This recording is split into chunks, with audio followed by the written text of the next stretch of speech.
Tim Schafle? Schafle. Schafle. Very close, though. That's my job, to get close. Very close. So where did you learn to cook? Basically, I grew up with the same thing like Hope. My mother was an excellent cook. Did a lot of home parties for my father's business and just really fell in love with her large smorgasbord she would have out and big buffets she would do. You didn't have an easy bake oven, too? No easy bake oven for me, no. But it was just loved what she was doing with the large quantities of food that she was cooking for everybody. And went to cooking school when I was 10 years old, and I just fell in love with it ever since. Wait a minute. Yeah, there was a cooking Your mother's school. cooking school. Yeah, no, there was a cooking school in Cherry Hill where I grew up, and I went to school at the age of 10. What was your favorite dish growing up that your mother would cook? My mother was a very good baker. She could make an incredible carrot cake. Nice. Her carrot cake is like a family heirloom. It's quite impressive. Now, I have to ask if your mother's carrot cake recipe is available at your new restaurant. No, not as of Naomi's yet. Cafe. Not as of yet right now. No? Tell me about Naomi's Cafe. Naomi's Cafe is a breakfast and lunch restaurant located in Northfield, next to the Island Gym. Just basic, good quality food is what we're looking for. We're not looking to do anything too eclectic or anything outrageous. It's just some very nice quality, fast, delicious food. Breakfast and lunch, Breakfast I see. and lunch, yes. Nice. Yep. Open 7 a.m. to 4 p.m. What has to be on a menu that serves breakfast and lunch in this area? What do you have to have? Pancakes, waffles. You got to have good quality omelets. Good hash browns is probably our biggest thing that the owner really wanted was a good hash brown. What is Huevos Rancheros, And the Huevos one of my Rancheros favorites. is a little more different than what most breakfast and lunch places are doing around here. But what is a good hash brown? What sets your hash browns apart that will make people from miles away come to Naomi's Cafe? I'm using a fine shredded potato, red onions. And, That's very personal, don't you think, with chefs, whether the hash brown? I mean, I think there are people in different camps, the shredded potato or the sliced potato. Right. How do you decide? Well, the owner decided that's what she wanted, and she liked the fine shredded. She went to IHOP. She tried all their stuff. They have all the stuff like that. They have fine shredded potatoes, but there's no flavor for them. So did she go to independent restaurants? I'm sure she not has. demeaning IHOP, but she's from Galloway, so she's been to Shays a lot, and she likes their stuff over there as well, their food. But we just have real clarified butter, salt, and pepper. I'm not using any whirl or anything like that. You went to Cherry Hill East in 1983, and you graduated from the Academy of Culinary Arts. Correct. Then you worked at Caesars. Yep. You worked at Trump Plaza, Trump Castle, the Sands. Yep. What's different now? Is there anything similar between opening up an independent restaurant and opening up a place in one of the casinos? Well, obviously, financially, it's all on me now, and I'm nothing behind it to worry about. For opening a casino in a casino, obviously you have a lot of money behind you, but now you have to be a little bit more careful what you do with money, and so you can make a profit. But overall, the food in the area hasn't changed too dramatically much. Don't you find there are great ingredients available now, though, that weren't always available? That's true. The quality? There's a lot more quality ingredients are available now in our area than there was, say, 15 to 20 years ago when we were all pretty new in this area of the casino industry. Do you think that's true? There's more ingredients available now? I think so, yes. I think there's more stuff available now. So why that location? Why Tilton Road in Northfield? Well, we're right next to a Jolie hair school, and you get a lot of hungry hair students. A lot of hungry hair students. Right next to the gym, I have some healthy items on the menu as well, like some fruit salad, some multigrain pancakes. And I went to the gym this morning with my Peter Luger Steakhouse T-shirt on. I thought that was irony. Yeah, that's great. And of course, we do egg white omelets, and a lot of the trainers and stuff come over, and they'll have an egg white omelet, or they'll have a grilled chicken sandwich, and just healthy food still. Also, you mentioned before to me earlier about there used to be the restaurant that was there. Centerpoint Deli was in that Deli was shopping there, and center. it's a good location. It's a very good location. chefs seem to think that the breakfast lunch place is the ideal restaurant to operate. Do you agree with that? I don't know how many chefs say to me, all I want is a breakfast lunch place. Well, for me and for myself, since I have a family, it's ideal to be home by 4:30, 5 o'clock every night. I have small children, so it's perfect. Oh, you mean you want them to grow up with a dad? Yes, that's true. I want them to actually see That's what their father ideal. looks like. I never saw my dad. He was in the restaurant business. Are you my father? Yes, son. I named you. So is it working? Are you actually getting home at 4 o'clock? Absolutely. I sure am. Yeah. That's great news for your kids. I Yes, didn't yeah. believe that was actually true. Yeah. So you worked with the likes of Paul Drew from Phillips, Yes. Tom Biglin, who is at Borgata. Yep. You worked for Heiko Ben Dixon, who was a certified master chef. Yes.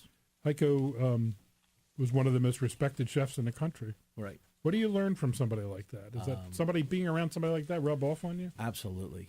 Just having him working for him was like the aura of working for like a master chef is fantastic because it makes you want to be as good as him and respect him. You respect the respect he deserved. It was very enjoyable working for him. Did you feel like when you work with someone like that, you pick up not only recipes and the way they cook, but techniques? I mostly techniques and management styles, really, and how to run and organize restaurants. Not too much about not really recipes, but quality and maintaining a quality at all times. And that's what he was all about. We're talking to Tim Schafle of Naomi's Cafe in Northfield. Did I say that correctly? That's correct. See, I learned fast. Very fast. Is opening a restaurant like having a child? It can be, that's for sure. That's a lot of work. It really is a lot of work. You have to start there's from the ground birth, and there's the preparation and the birth, and Yeah. I mean the opening is kind of like. Postpartum depression. Are you in postpartum depression now, Chef? Pretty much there right now until I get a little busier, but we'll be okay. Who's Naomi? Naomi is the owner's 7-year-old daughter. Oh, okay. You keep saying the owner, but you say you're the owner. I'm not the owner. I'm the chef of the restaurant. All right, but you didn't say you were the owner, but you said you were worried you were taking responsibility for the financial condition. So I got confused. Well, I still have to. I always get confused. Still have to do that. Well, that's an ideal chef, one that Yes. takes I'm very control worried and about- ownership. Yes, have to control everything. I always wonder where in a chef's career they decide that cooking is more important than law or medicine or architecture. Or that was because you went to a cooking class when you were 10 years old? I don't know. I just always fell in love with cooking. Was there another profession you could have tried? Not really. No, there's anything that I wanted to do, I could have done, but just always liked cooking. Just So always. a young man comes to you and says, I want to be like you, chef. I want to cook. I want to cook next to the masters. I want to open a restaurant. What's your advice? Go with it. If that's your passion, do it. It's not an easy life. It's a lot of hours and it's a lot of stress, but it's well worth it if everything works out great and you get a great product and a great clientele. It's wonderful. It takes more than just cooking to run a restaurant, Sure. right? It's a lot of organization. It's a lot of money management, a lot of understanding, talking to people the right way, not blasting them all the time. It's a fine-edged sword. Are there things that you cook that aren't on the menu that you would cook for someone who you wanted to show off for? Or Well, we're going to have special? eventually. We're going to have a suggestion box. A suggestion box. So what they do is the customer will come in and just put a suggestion in there, and when they get what they want, or when we pick it out of the box, we'll email them and put it on Facebook, and they'll come in for their meal that they suggested. Hope, what would you put in the suggestion box? That's a good question. That's my job, to ask good questions. Happens once every hour and a half, I think. I don't know. I'm really I like this little Mexican twist. I'm still on the huevos because I love those. Huevos rancheros, So yeah. what else can you do in that vein, that Mexican vein? I love that. What would you cook for Hope? I don't really know, and I can't. Not sure exactly what she wants. But, Something spicy. I have my wife is an Indian background, so I could definitely do a lot of different Indian dishes that would be plenty spicy for you. That's for sure. That sounds great. Yeah. I love Indian food. Yeah. Of all the pancakes that exist in the world, you have chocolate chip. Are they the most popular? For kids. Kids love chocolate chip pancakes. Oh, I must be a kid. Yeah. Blueberry. Do you do blueberry? I have a sort of fruit pancakes. So whatever seasonal fruit are in, that's what goes in there. You have to have a meat lover's omelet on a breakfast and lunch menu. Absolutely. Where else did you go to check out restaurants? I've been to restaurants and CJ's. I went to CJ's, went to Shea's. I went to different areas with the breakfast and lunch restaurants around here. And of course, with all my knowledge of working in casino industry, you get a pretty good idea of working in coffee shops, stuff like that, and what sells. Is it fair to say your menu is I wouldn't say small, but it's not huge? No, it's pretty small, but that's basically what the owner wanted to accomplish. He didn't want a huge, confusing menu, just something quick and very high quality. I've been involved in many openings and I've seen many relationships between owners and chefs. What is your best advice for someone who wants to open a restaurant about the relationship between a chef and an owner? Just talk to each other. Just talk to each other and really find out what the best interest is between both parties. I think that's the best thing, just communication. All right, you sound so practical. Sounds like any relationship. Yeah. Good Yeah, tip really. on Valentine's Day. Well, it just seems to work better if you just start talking behind each other's back, and then it's just not going to work. You just have to be upfront and communicate. What'd you get your wife for Valentine's Day? Maybe I should not have asked this Shouldn't question say that. so early. As of right now, Jeez. It's a surprise. I'm yeah, it's a noticing a surprise. trend Yeah. here. I don't go home till 4:30, so. All right, Tim Nothing yet. Schafle, chef at Naomi's Cafe. It's brand new. It just opened this week, 801 Tilton Road, Northfield. We're going to learn more about Naomi's and Tim when we come back. Michael Huber is a chef educator at the Academy of Culinary Arts, and he is the cranky chef. Tim Schafle. Did I say that right? Schafle. Schafle. I usually say people's names wrong 3 times during a show, so I have a couple more to go. What kind of a chef are you? If you were applying for a job and the boss said, describe your demeanor in the kitchen. Demeanor-wise, I'm pretty calm, actually, compared to some of the other chefs that I've worked for over the years. Would you care to name some? Well, I've worked with quite a few interesting chefs over the years, including Robert Irvine and some other people who would actually throw their clog at you if you. I'm not going to say any names, but a lot calmer than them, very understanding, and definitely have to just. I never saw a chef throw a clog, but I like that visual Yeah, because I can I'm- imagine it. I'm seeing the visual. Yes, he can flick it with his foot right across the main kitchen and hit you in the head with it. He's pretty darn Ouch. good. Are you a taster? Do you taste everything? Yes, Along the absolutely. cooking process? Definitely a taster. Enjoy everything we make and make sure everything goes out correct. I always wondered about chefs who don't taste. How does that? I mean, how can you not taste your food? And then you can't. How do you don't know? what you're serving? You have no Exactly. idea what you're serving. Then do a lot of testing. What's your favorite flavor? My favorite flavor, A flavor that makes you sing, it makes you happy, makes you get up in the morning. I guess, saltiness. I guess. Saltiness? Yes, I like something that's Never expected that. Savory. Savory, thank you. That's a good Savory. word. Savory is more like it. Yeah, savory is what I'm more into. I get that. And spicy. I like spicy. Do you have a food memory from when you were a kid? Something you tasted when you were in that cooking class at 10 years old that Yeah, actually, changed your life? I made a curry chicken, a honey curry chicken, and it was incredible. I'll never forget that. How about you, Hope? Do you have a food flavor from when you were young that you never forgot? It's funny, but you've been talking about meatballs all morning, and my mother's meatballs made me sing. They still do, and I actually have a recipe for them in my cookbook. I love my mom's meatballs. Can you sing? I cannot Because I'm sing. not giving you meatballs if you can't sing. I can't sing, but I love meatballs. Chef, do you have Tim Schafle? That's it. Schafle. You got it. Took you 3 I times, don't know but you what got it is it. with me and names. You got it a 3rd time.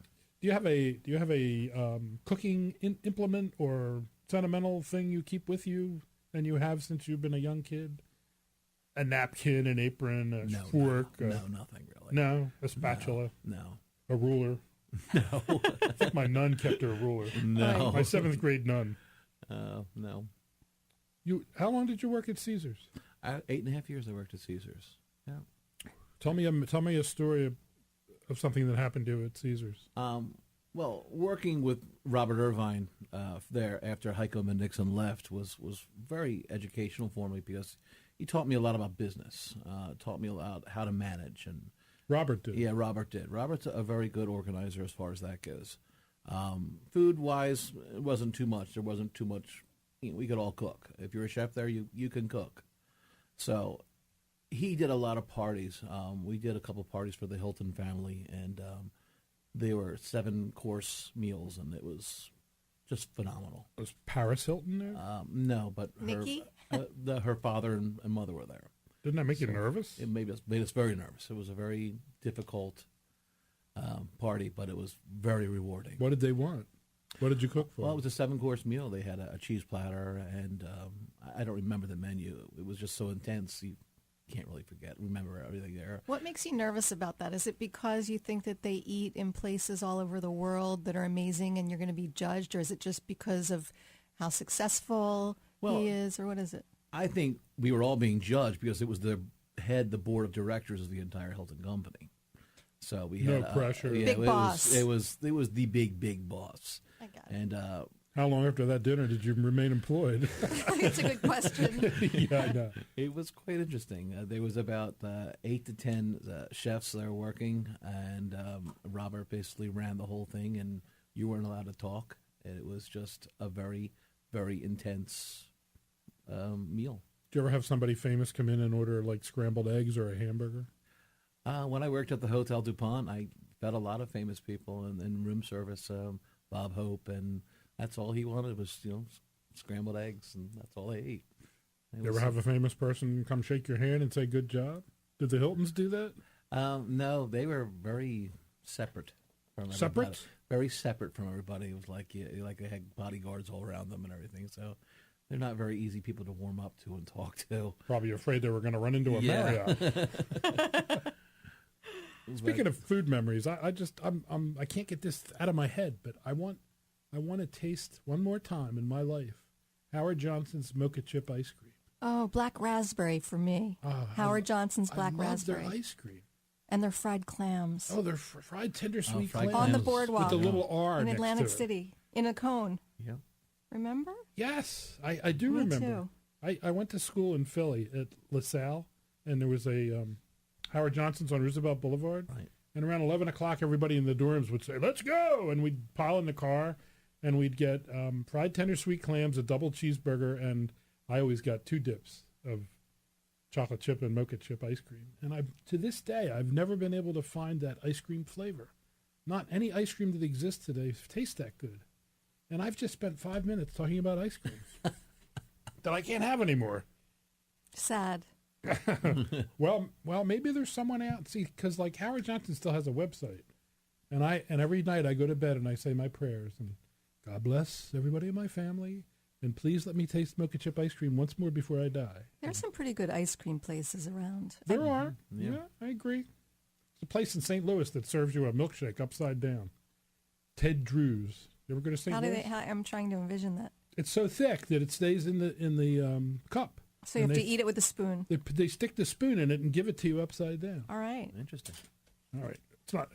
My show is for you, Chef. Right. I should shut up. Yeah, that's okay. Do you have milkshakes? No milkshakes yet. No milkshakes, okay. Not yet. You're going to serve them upside down? Possibly. It never sounds like a great idea. I like it. Hope Cohen is my guest host. Tim Schafle is my guest chef this hour. Did I say that correctly? Said it right. Okay. All right. 4th time's the charm. Lauren Carroll is my producer. One thing about Lauren is I've never said her name wrong, which now will curse me because I will say it wrong in the next hour. We're going to take a break. Gary Monteroso's What's on Top, brought to you by Canals of Berlin.